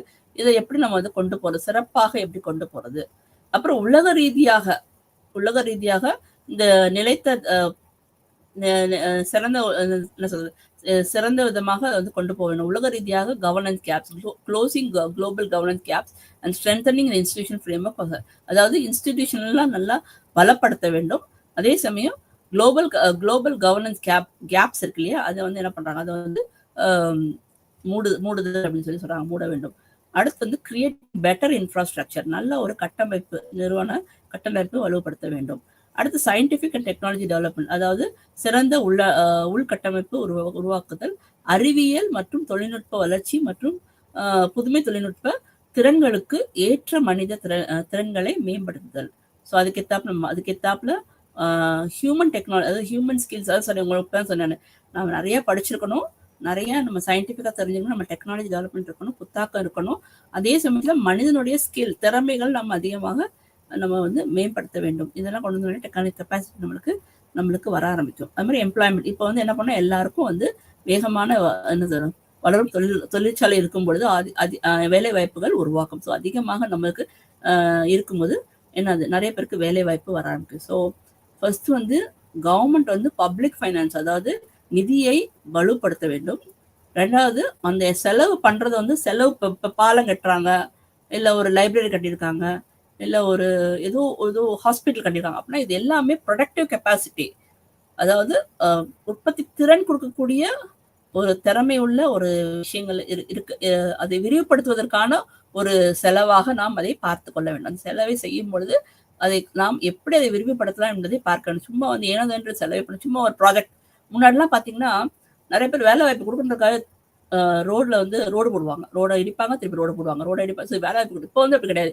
இப்போ என்ன பண்றாங்க, பாலங்கள், இன்னும் என்ன சொல்றது, இரிகேஷன்ஸ், டேம்ஸ், ஈவன் டூரிசம் ரிலேட்டட் திங்ஸ் எல்லாமே இப்போ வந்து டெவலப் பண்ண ஆரம்பிச்சிட்டாங்க. பார்த்தீங்கன்னா சுற்றி பார்த்தீங்கன்னா நிறைய வந்து எனக்கு தெரிஞ்சு இப்போ வந்து நிறைய ஸ்கூல்ஸ் நல்ல டாய்லெட் ஃபெசிலிட்டிஸ், காலேஜில் நல்ல கவர்மெண்ட் காலேஜஸ்லாம் டாய்லெட் கட்டி கொடுத்துருக்காங்க. இந்த மாதிரி நிறைய விஷயங்கள்லாம் டெவலப் ஆரம்பிச்சாலே ஆட்டோமேட்டிக்காக ப்ரொடக்டிவாக இருக்கும். பிள்ளைங்களுக்கும் ஒரு ஆர்வமாக வருவாங்க, படிப்பாங்க, அவங்களும் ஒரு நல்லா போவாங்க. ஸோ எந்த ஒரு ப்ராஜெக்ட் எடுத்து கவர்மெண்ட் பண்ணாலும் அதுக்கு வந்து எக்ஸ்பான்ஷன் இருக்கணும், அதாவது ப்ரொடக்டிவ் கெப்பாசிட்டி இருக்கணும் அப்படின்னு சொல்லி. அப்புறம் இதை வந்து பெட்டர் யூஸாக பண்ணி புதுசாக கண்டுபிடிக்கிற நியூ லீகல் இன்ஸ்ட்ருமெண்ட்ஸ் வருது இல்லையா, அதெல்லாம் வந்து பெட்டராக யூஸ் பண்ணி அதை புதுசாக வந்து அது எப்படி உருவாக்குறது அப்படின்றதை பார்க்க வேண்டியது இருக்கு. அடுத்தது இந்த நிலைத்த என்ன சொல்றது, நிலையான வளர்ச்சிக்காக காண உள்ள சில விஷயங்கள்ல நம்ம வந்து மெஷர்ஸ், கொள்கைகள், அதுக்கு என்ன தீர்வுகளை செய்ய போறோம், அதுக்கு என்னென்ன இண்டிகேட்டர்ஸ் இருக்கு அப்படின்றத நம்ம என்ன பண்ணணும், அதெல்லாம் வந்து சரிப்படுத்து, ரிஃபைனிங்னா சரிப்படுத்த, சீர் செய்ய வேண்டும். சீர் செய்து நல்வழிப்படுத்தி அதை மறுபடியும் கொண்டு வரதுக்கு எப்படி வந்து நிலையான வளர்ச்சி கொண்டு வர முடியுன்றதை நம்ம பார்க்கறதுக்கு அதுக்கு தேவையான. அதே மாதிரி உலக ரீதியா இருக்கக்கூடிய என்னென்ன பிரச்சனைகள் இருக்கோ, என்னென்ன ப்ராப்ளம்ஸ் இருக்கோ, அந்த எல்லா தடைகளையும் நாம் நிவர்த்தி செய்து அதுல இருந்து வெளியேறி நம்ம என்ன பண்ணுவோம், ஒரு நல்ல ஒரு இன்ஸ்டிடியூஷனல் ஃப்ரேம்வொர்க்ல நம்ம அதை கொண்டு வர வேண்டும். அப்புறம் ஒரு நல்ல ஒரு கிரியேட்டிங் பெட்டர் இன்ஃப்ராஸ்ட்ரக்சர், கட்டமைப்பு நல்லா கொண்டு வர வேண்டும். அடுத்து scientific and technological development, and innovations, அதாவது சிறந்த உள்கட்டமைப்பு உருவாக்குதல், அறிவியல் மற்றும் தொழில்நுட்ப வளர்ச்சி, இதுதான் இதுல பாக்குறோம். அடுத்தது மனித திறன்களை மேம்படுத்த வேண்டும். ஸோ ஹியூமன் ஸ்கில்ஸை வந்து ஹியூமன் ஸ்கில்ஸ் இருந்தால் என்ன ஆகும், இப்போ நம்மளுக்குலாம் நல்ல ஸ்கில் இருந்துச்சு, இப்போ நான் ரொம்ப டேலண்டட், நான் ஃபாஸ்ட்டாக கம்ப்யூட்டர் பண்ணிடுவேன், நான் ஃபாஸ்ட்டாக ஒன்று கொடுத்தாங்கன்னா டக்குன்னு ஒரு டிராஃப்ட் பண்ணி எழுதிடுவேன், நான் ஃபாஸ்ட்டாக கொடுத்தாங்கன்னா ஒரு படத்தை வரைஞ்சிடுவேன், நான் ஃபாஸ்ட்டாக எல்லாமே பண்ணிடுவேன், நான் அழகாக பண்ணுவேன், எனக்கு திறமை இருக்குது அப்படின்னா, ஸோ எனக்கு அது திறமை இருந்துச்சுனாலே ஆட்டோமேட்டிக்காக எனக்கு டெக்னாலஜிக்கல் கேப்பபிலிட்டிஸும் நம்ம ஒன்றா ரெண்டும் சேர்ந்து போகும்போது ஆட்டோமேட்டிக்காக அப்கிரேட் ஆகிட்டே இருக்கும். நம்மளோட எல்லா விஷயங்களும் என்ன சொல்றது, ஒரு ஏற்றத்தை காட்டும், நம்ம வாழ்க்கையில் ஒரு நல்ல ஒரு ஒளிமயமான ஒரு வாழ்க்கையை காட்டும். ஸோ ஹியூமன் ஸ்கில்ஸ் ரொம்ப தேவை. In line with technology capabilities, டெக்னாலஜியோட போகும்பொழுது நம்ம எப்பயுமே என்ன படித்தாலும் டெக்னாலஜியோட போகணும். இப்போ ஒரு சின்ன விஷயம்னா கூட என்ன பண்ணணும், டெக்னாலஜி வச்சு தான் நம்ம பார்க்க முடியும். கம்ப்யூட்டர்ல உட்காந்து பார்த்துட்டு இருந்தோம்னா டெக்னாலஜி தெரிஞ்சுக்கணும். திடீர்னு ஒரு விஷயங்கள் இப்போ வந்து ஒரு பெர்டிகுலர் மெட்டீரியல் வந்து கிடைச்சிருக்கு, எனக்கு பிரிண்ட் ஃபார்மேட்ல கிடைச்சிருக்கு, இதை நான் அப்படி டக்குன்னு டைப் பண்ணணும், என்ன பண்றது? ஸோ அதுக்கு ஆப்ஷன் இருக்கு, நம்ம என்ன பண்ணலாம், அது டெக்னாலஜி தெரிஞ்சுன்னா அந்த வாட்ஸ்அப்லேயே போய் சைடில் கிளிக் பண்ணி ஸ்கேன் டாக்குமெண்ட் போட்டால் டாக்குமெண்ட் ஸ்கேன் ஆகி டக்குன்னு எல்லாமே வேர்டில் வந்துடுது. அப்படின்னு நம்ம டைப் பண்ணி நம்ம வேர்டை மாற்றி நம்ம வேணும்னா கரெக்ஷன் பண்ணிக்கலாம். ஸோ இது மாதிரி நிறைய பேர் சாட் ஜிபிடி யூஸ் பண்ணிலாம் நிறைய விஷயங்கள் செய்கிறாங்க. கத்துக்கிறாங்க, நிறைய விஷயம் கத்துக்கிறாங்க. ஈவன் காலேஜ் டீச்சிங் ஸ்டூடெண்ட்ஸ் பசங்களே பார்த்தீங்கன்னா அசைன்மெண்ட்ஸே அதில் பண்றாங்க, பவர் பாயிண்ட் ப்ரெசன்டேஷன் அதில் பண்றாங்க. ஸோ நிறைய விஷயங்கள் வந்து ஹெல்ப் பண்ணுது. ஸோ டெக்னாலஜிக்கல் கேப்பபிலிட்டிஸ் நம்மளுக்கு வரும். ஸோ இதெல்லாம் ஏஐல நீங்க பார்க்கணும் கண்டிப்பா. இதெல்லாம் இருக்கு. ஸோ நீங்க ஈவன் ஃபார் இக்னோல நீங்க ப்ராஜெக்ட் பண்றீங்கன்னா, இந்த ப்ராஜெக்ட் பண்றீங்கன்னா, இதை நீங்க இந்த டாப்பிக்கை மட்டும் நீங்க ஒண்ணும் இல்ல, நீங்க சாட் ஜிபிடில போட்டீங்கன்னா உங்களுக்கு அப்படியே டக்குன்னு கிடைக்கும். ஒரு எஸ்ஏ சப்போஸ் நீங்க இன்னைக்கு இந்த எஸ்ஏ படிச்சுட்டு போனோம், நாளைக்கு எனக்கு எக்ஸாம் பரிச்சு அப்படின்னா நீங்க அதை வச்சு நீங்க யூஸ். ஸோ டெக்னாலஜி வச்சுதான் எல்லாமே. அதுக்குன்னு டெக்னாலஜி வச்சு தப்பான வழியில் போகக்கூடாது. ஸோ டெக்னாலஜி வச்சு என்ன மாதிரி நம்மளோட மனித திறன்களை எப்படி நம்ம வந்து மேம்படுத்த முடியும், எப்படி நம்ம வந்து நம்மளை டெவலப் பண்ணி கொண்டு போகலான்றதை நம்ம பார்க்கணும். இது ரொம்ப ரொம்ப முக்கியம். அந்த லாஸ்ட் வந்து இதெல்லாம் இருந்துச்சுனாலே கண்டிப்பா வேலை வாய்ப்பு இருக்கும். வேலை வாய்ப்பு நம்மளுக்கு அதிகமாக இருக்க வரும். ஸோ ஒரு ஒரு ஒரு நிறைய தொழிற்சாலைகள் வர ஆரம்பிச்சிச்சுனாலே, இந்த மாதிரி ஒரு சிறந்த பொருளாதாரம் வந்துருச்சுனாலே, நல்லா டெவலப் ஆயிடுச்சுன்னா, எல்லாருமே நீங்க ஸ்மார்ட் ஆயிட்டீங்கன்னா உங்களை கூப்பிட்டு கொடுப்பாங்க. ஆக்சுவலா பாத்தீங்கன்னா இப்ப இங்கெல்லாம் பாத்தீங்கன்னா ஒரு நல்ல மாணவர்கள் கிடைக்கிறது ரொம்ப கஷ்டமா இருக்கு. நல்லா படிச்சிருக்கானா, இவனுக்கு கம்ப்யூட்டர் தெரியுமா, இவனுக்கு திறன் இருக்கா அப்படின்னு கேட்டு பார்த்தோன்னா தெரியாது. நீங்க சொல்லிக் கொடுங்க, நான் வந்து செய்யறேன் அப்படின்னுவான். அப்ப அவனே செல்ஃபா லேர்ன் பண்ண கத்துக்கணும். அப்படியே லேர்ன் பண்ற பையனா இருந்தா எப்படி இருப்பான்? கொஞ்சம் சோம்பேறியா இருப்பான். எனக்கு இதெல்லாம் பண்றதுக்கு ஒரு மாதிரி இருக்கு, நான் தான் பண்ணணுமா அப்படின்ற மாதிரி ஒரு ஃபீலிங். ஸோ அந்த மாதிரி வந்து ஒரு ஹார்ட் ஒர்க்கிங் எல்லாமே எடுத்து செய்யணும் அப்படின்றதெல்லாம் நீங்க பண்ண ஆரம்பிச்சிங்கனாலே ஆட்டோமேட்டிக்கா உங்க லைஃப் டிஃப்ரெண்டா மாறும். ஸோ நீங்க அசைன்மெண்ட் பண்ணும்போது ஒவ்வொரு அசைன்மெண்ட்டும் இதே மாதிரி நான் சொல்ற மாதிரி நீங்க ட்ரை பண்ணி பாருங்க. உங்களுக்கு இன்னும் நிறைய விஷயங்கள் தெரிய ஆரம்பிக்கும். அடுத்து பார்த்தீங்கன்னா நிறுவனங்கள். இப்போ வந்து ஆராய்ச்சினா என்ன?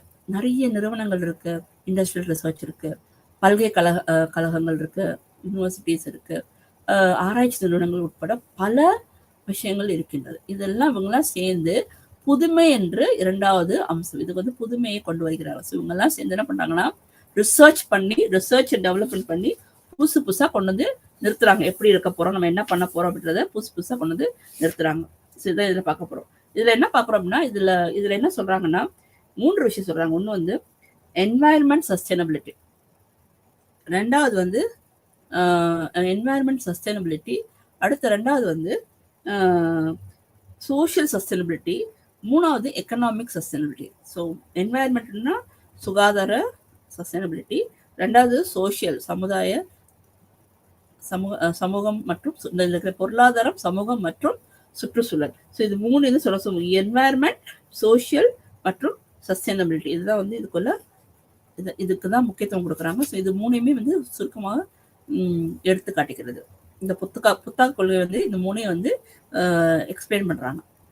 இதை உங்களுக்கு சொல்லிட்டு ஆல்ரெடி அப்படின்னு. ஸோ சஸ்டைன் டெவலப்மெண்ட் இன்னோவேஷன் இருந்துச்சுன்னா அவுட்புட் இருக்கும். அவுட்புட் இருக்கும்போது கண்டிப்பாக வந்து எல்லாமே வந்து இருக்கும். தடைகளை எடுத்து வெளிவதற்கு வழிவகுக்கும். நம்ம வந்து இன்னோவேஷன் பாலிசி இருக்கும்போது ஆட்டோமேட்டிக்காக என்ன ஆகும்னா, இதில் 2 விஷயம் பார்க்குறோம். ஒன்று வந்து க்ரீன் க்ரோத் ஒரு பக்கம், இன்னொரு பக்கம் வளர்ச்சி இருக்கும்போது ஆட்டோமேட்டிக்காக சஸ்டைன் டெவலப்மெண்ட் நம்மளுக்கு இருக்கும் அப்படின்றத சொல்கிறாங்க.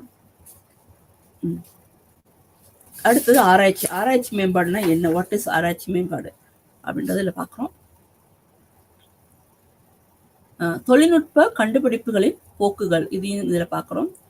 இப்போ இதில் பார்த்தீங்கன்னா இந்தியா மட்டும் பார்த்தீங்கன்னா, நீங்கள் இந்த படத்தை நல்லா கிளியராக பார்த்தீங்கன்னா இந்தியாவில் இல்லை. இந்தியாவோட ரிசர்ச் இந்த புத்தாக்கத்துக்காக ரிசர்ச் பண்ணுறாங்க. எக்ஸ்பெண்டிச்சர் வந்து ஜிடிபிலேருந்து எவ்வளோ எடுக்கிறாங்க அப்படின்றத இதில் சொல்கிறாங்க.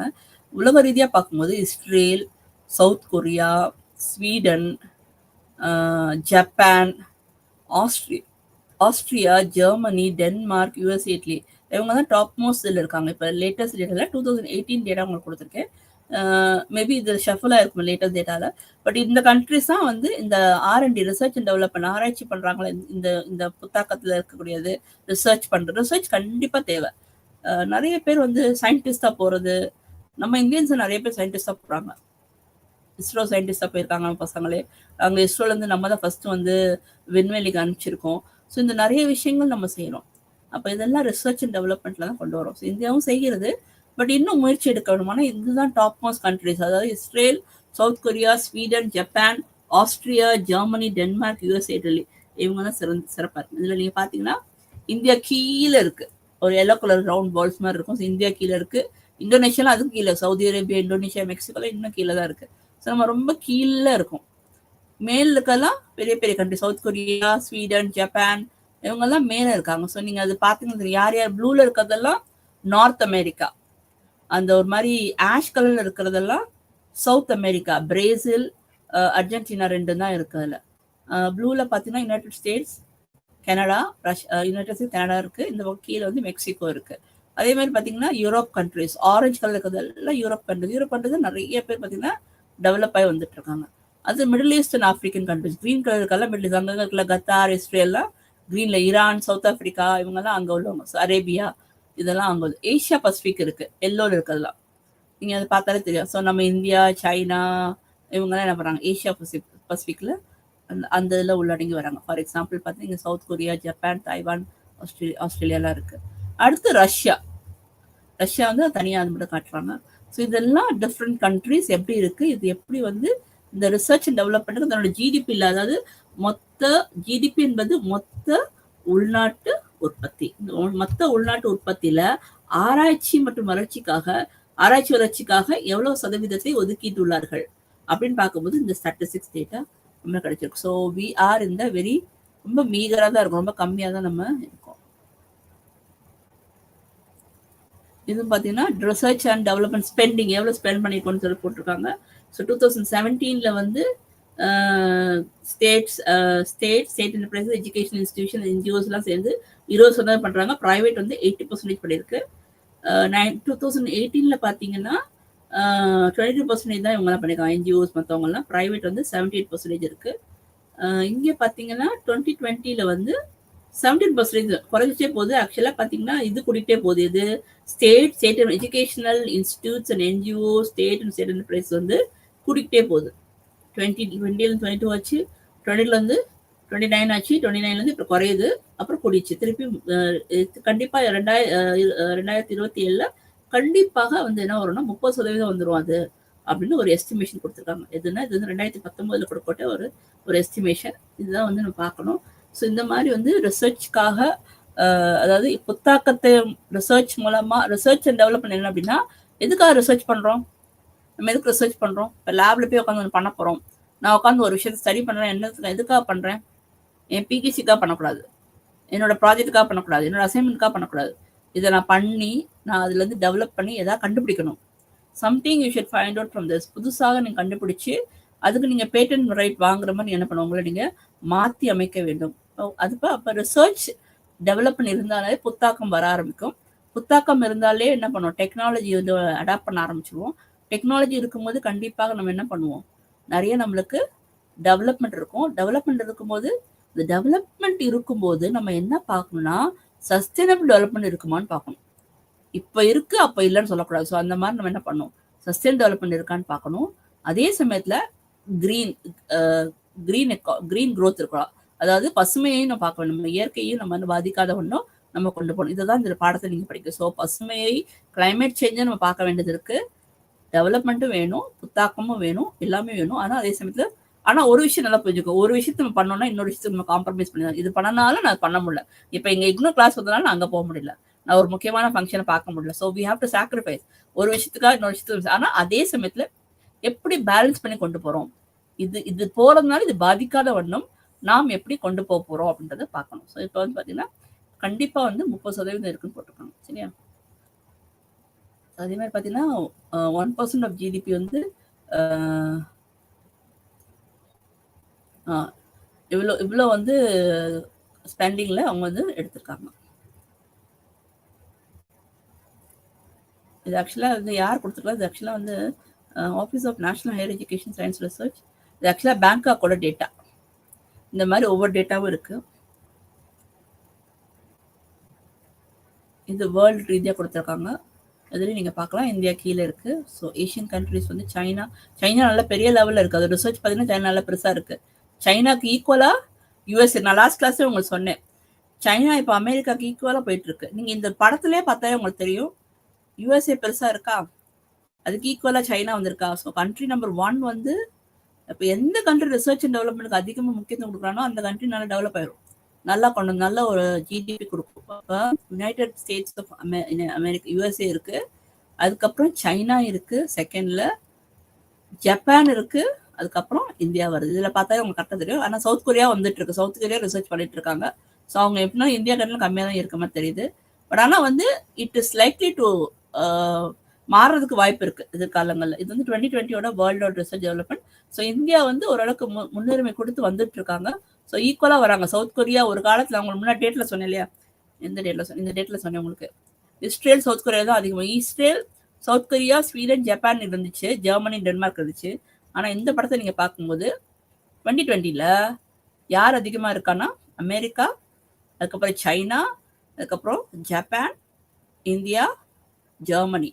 ஸோ அந்த ஆர்டர் நான் சொன்ன மாதிரி வந்துருச்சா. ஸோ ஃபர்ஸ்ட் வந்து யுனைடெட் ஸ்டேட்ஸ், செகண்ட் வந்து சைனா வந்துட்டு இருக்கு ஜிடிபி படி பார்த்தீங்கன்னா.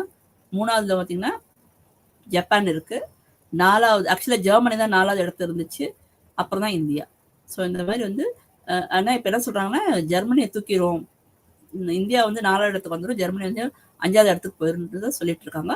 ஸோ அந்த மாதிரி நம்ம நிறைய ரிசர்ச் டெவலப் பண்ணி நம்ம நல்லா கொண்டு வந்தோம்னா ஆட்டோமேட்டிக்காக நம்ம என்ன பண்ணோம்னா டெவலப் ஆகி வந்துடுவோம். இது என்ன அப்படின்னா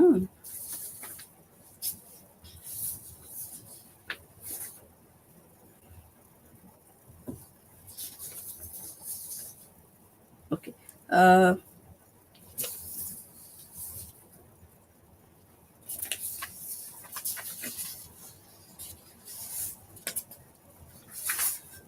ஓகே நீங்கள் இதில் என்ன பார்க்கணுன்னா முக்கியமாக வந்து இது வந்து ஒரு யூனிட், இது வந்து யூனிட் நம்பர் 11. இப்போ யூனிட் நம்பர் 12 நான் போகிறேன். யூனிட் நம்பர் 12 வந்து என்ன அப்படின்னா it's about ecological limits of equity and justice. அதாவது நம்ம வந்து எக்கலாஜிக்கலாக வந்து ஒரு சில விஷயங்கள் இருக்குது. அதாவது ஈக்விட்டின்றது சமத்துவம், ஜஸ்டிஸ்ன்றது என்னதுன்னா என்ன சொல்லலாம், எல்லாருக்கும் வந்து நியாயமான ஒரு ஒரு வாழ்க்கை இருக்க வேண்டும். ஸோ அப்படி இருக்கணும் அப்படின்னா இதுக்கு என்ன நம்ம ரெகக்னைஸ் பண்ணுறோம், இதை வந்து ரெகக்னைஸ் பண்ணணும். எப்படி பண்ணுறாங்கன்னா எக்கலாஜியோட கொண்டு வராங்க. ஸோ சமத்துவம் இருக்க வேண்டும், எல்லாமே இருக்க வேண்டும். அதே சமயத்தில் என்ன பண்ணணும், கண்டிப்பாக நாம் என்ன பண்ணணும், இதில் வந்து இதில் முக்கியமாக நீங்கள் பார்க்க வேண்டியது என்னென்னா, அதை கொடுத்துருக்கேன் உங்களுக்கு, ட்ரைபல்ஸ். அதாவது ட்ரைபல்ஸ் இருக்காங்கல்ல, அவங்க என்ன பண்ணுவாங்கன்னா ட்ரைபல்ஸ் கிட்ட வந்து நீங்கள் போய் பேசுனீங்க வச்சிங்க அப்படின்னா அவங்க என்ன சொல்லுவாங்கன்னா, அந்த மக்கள் வந்து என்ன சொல்லுவாங்க அப்படின்னா, அவங்க வந்து ட்ரைபல்ஸ் அவங்க பார்த்துருப்பீங்க, அவங்க வந்து ஒரு கிராமம் இல்லை காடுகளில் வாழ்கிறவங்க. அவங்க வந்து காடுகளில் இருக்கிறாங்க. அவங்க வந்து காடுகளில் இருக்கிற ஒருத்தவங்க. அது மட்டும் இல்லாமல் இந்த இண்டிஜினியஸ் பீப்புள் சொல்கிறாங்க. இண்டிஜினியஸ் பீப்புள் அப்படின்னா அவங்க வந்து நிறைய வந்து இந்த ஃப்ளாரா ஃபானான்னு சொல்கிறாங்க, அதாவது தாவரங்கள் மற்றும் விலங்கு நிலையை பாதுகாத்தல். அவங்க வந்து என்ன பண்ணுவாங்கன்னா இந்தியாவில் வந்து வடகிழக்கு, மத்திய மற்றும் சில பகுதிகளில் அவங்க வந்து வாழ்கின்றார்கள் இந்த மக்கள். இவங்க என்ன பண்ணுவாங்கன்னா இவங்க வந்து மோஸ்ட்லி பார்த்தீங்கன்னா இந்த எல்லாத்தையும் வந்து ப்ரொடெக்ட் பண்ணுவாங்க. அவங்க வந்து ஃப்ளாரா ஃபானா, அது மட்டும் இல்லாமல் அவங்க பார்த்தீங்கன்னா அவங்க சாப்பிட்றது நிறைய விஷயங்கள் வந்து அவங்க வந்து அரிசி, மக்காச்சோளம், சிறுதானியங்கள், பருப்பு வகைகள், பழங்கள் மற்றும் காய்கறிகளை போன்ற பல தாவரங்களை மற்றும் உள்நாட்டு விவசாய பயிர்களை பழங்குடி மக்கள் பாதுகாக்கின்றனர். அவங்க தான் ரொம்ப முக்கியம் பார்த்துட்டு இருக்காங்க. உதாரணம் பார்த்தீங்கன்னா சில இது இருக்கு, என்ன அதாவது பட்டாம்பி, சம்பாரா மற்றும் வல்சானா போன்ற சில உள்நாடு நெல் வகைகள் இந்தியாவின் வடகிழக்கு வடகிழக்குல என்ன பண்றாங்கன்னா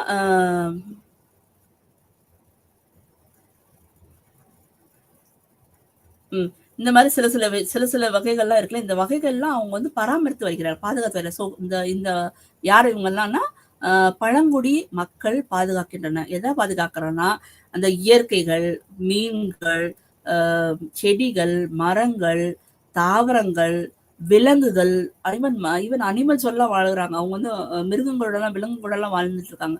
ஸோ இவங்கெல்லாம் பார்த்தீங்கன்னா அவங்க வந்து அதை வந்து பாதுகாத்து கொண்டு வருகிறார்கள். அப்போ அவங்க வந்து அந்த அந்த அந்த மக்கள் இருக்கிறதுனால, பழங்குடி மக்கள் இருக்கிறதுனால, அதனால இப்போ இந்த சஸ்டைன் டெவலப்மெண்ட் கோல்ஸ்ல வந்து ட்ரைபல் பீப்புளை வந்து நம்ம டெவலப் பண்ணணும், அவங்கள வந்து நம்ம பெரிய லெவலில் கொண்டு வரணும் அப்படின்னு சொல்லிட்டு இருக்காங்க. இது எப்படின்னா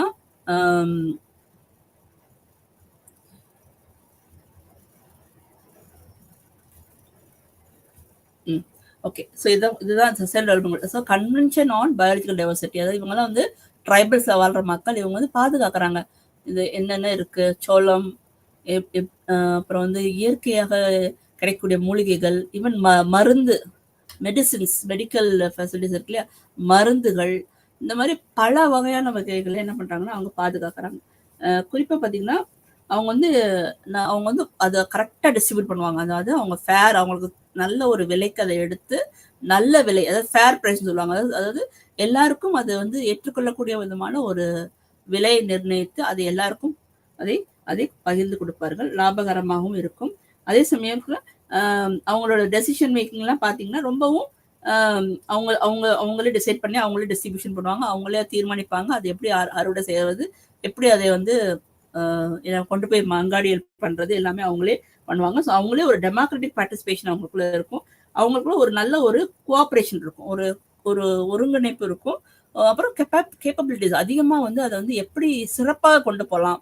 ஆர்கானிக், குறிப்பா சொல்ல போனா ஆர்கானிக், அவங்கெல்லாம் வந்து ரொம்ப வந்து ஆர்கானிக் ஃபார்மிங்ல தான் இருப்பாங்கன்னு நினைக்கிறேன். நல்லா சிறப்பாக எப்படி கொண்டு போகலாம், இயற்கையாகவே எப்படி கொண்டு வரது அப்படின்றதெல்லாம் அவங்க பார்ப்பாங்க. ஸோ இதுதான் நீங்க அதுல பார்க்க வேணும். ஸோ இதுதான் அந்த இதில் நான் கொடுத்துருக்கேன், தாவரங்கள் நான் கொடுத்துருக்கேன். ஸோ இந்த 12th லெசன் நீங்க என்ன பார்ப்பீங்கன்னா ஃபுல்லுமே வந்து ட்ரைபல்ஸ் கிட்ட கொடுத்தீங்கன்னா ட்ரைபல்ஸ் என்ன பண்ணுவாங்கன்னா கண்டிப்பாக அங்க சப்போஸ் தண்ணி இருக்குன்னு வச்சுக்கோங்க, டேம், அருவிகள் எல்லாத்தையும் வந்து பாதுகாத்து வைத்துக் கொள்வார்கள். ஸோ அங்க கொடுக்க அவங்க ட்ரைபல்ஸ் கிட்ட இருக்கின்ற ஒரே ஒரு ட்ரைபல்ஸ்ன்றது பழங்குடி மக்கள்.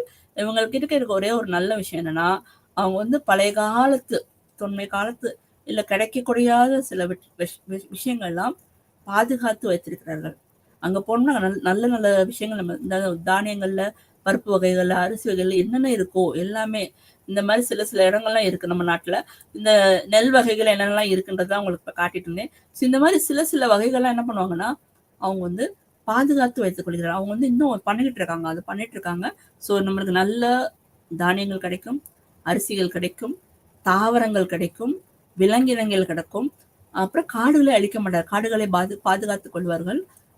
தண்ணீரையும் பாதுகாத்துக் கொள்வாங்க. அவங்க வந்து எல்லாமே பாத்தீங்கன்னா இயற்கையோட வாழ்ந்துட்டு இருக்காங்க. அவங்க எந்த செயற்கையும் இருக்க மாட்டாங்க. மேபி அவங்களோட டெக்னாலஜி இல்லைன்னு நினைக்கிறேன்.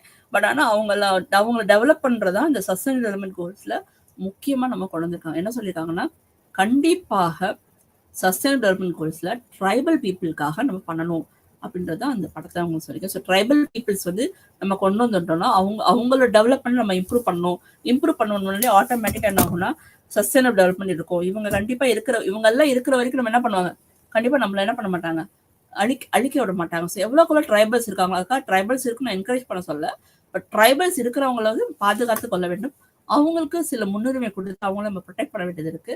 அவங்களுக்கு என்ன பண்ணுவோம், என்னென்ன தேவைகள் இருக்கோ அதை நம்ம அவ்வப்போது நாம் பூர்த்தி செய்தாலே ஆட்டோமேட்டிக்கா என்ன ஆகும்னா தானாகவே பொருளாதாரம் சீரழிக்கும். ஸோ இவங்களோட சில கொள்கைகளை நாம் கற்றுக்கொள்ள வேண்டும்.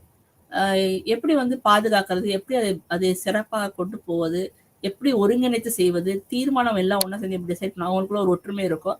அவங்களே மார்க்கெட்டிங் பண்ணிடுவாங்க, அவங்களே அதை டிஸ்ட்ரிபியூஷன் பண்ணிடுவாங்க, பகிர்வு செய்வாங்க, அவங்களே அதுக்கு ஒரு விலை நிர்ணயித்து அவங்களே என்ன பண்ணுவாங்க, திறம்பட அவங்க வாழ்க்கையை கொண்டு வரதுக்கு வழிவகுக்கும். அந்த படத்துல பார்த்தாலே சிறப்பாக தான் அவங்களும் இருக்காங்க. ஸோ ட்ரைபல் லைஃப்பை வந்து கண்டிப்பா வந்து நம்ம வந்து ட்ரைபல்ல ஒண்ணுமே இல்லைன்னு நினைக்காதீங்க. ட்ரைபல்ஸ் இருக்கிறவங்க வந்து அந்த மக்கள், பழங்குடி மக்கள் வந்து இருப்பதுனால நம்மளுக்கு இயற்கை பாதுகாக்கப்படுகின்றது. நம்முடைய வளங்கள் எல்லாம் இன்னும் பத்திரமாக இருக்கின்றது.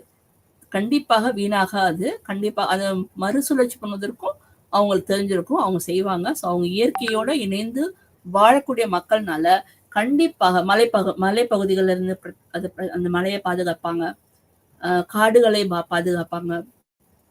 நல்ல நல்ல மூலிகைகள்லாம் இருக்குல்ல. ஃபார் எக்ஸாம்பிள் பார்த்தீங்கன்னா மெடிசினல் பிளான்ஸ் எல்லாம் நிறைய இருக்கு. ஸோ அதெல்லாம் அவங்க பார்ப்பாங்க. அவங்களுக்கே தெரியும் அவங்கெல்லாம் டாக்டர்கிட்ட போவாங்களோ எனக்கு தெரியல. பட் ஆனால் ஏதாவது ஒரு பிரச்சனை உடனே ஒரு இலையை வச்சு என்ன பண்ணுவாங்க, டக்குன்னு நீங்க பார்த்துருப்பீங்க, நிறைய படத்துலலாம் பார்த்துருப்பீங்க. ஸோ அந்த மாதிரி என்ன பண்ணுவாங்க, அது உடனே என்ன பண்ணுவாங்க, சரி செய்ய ஆரம்பிச்சிருவாங்க. ஸோ முதல்ல இருந்து போவோம், உங்களுக்கு ஃபுல்லாக ஒரு விஷயம் பண்ணி விட்டுறேன்.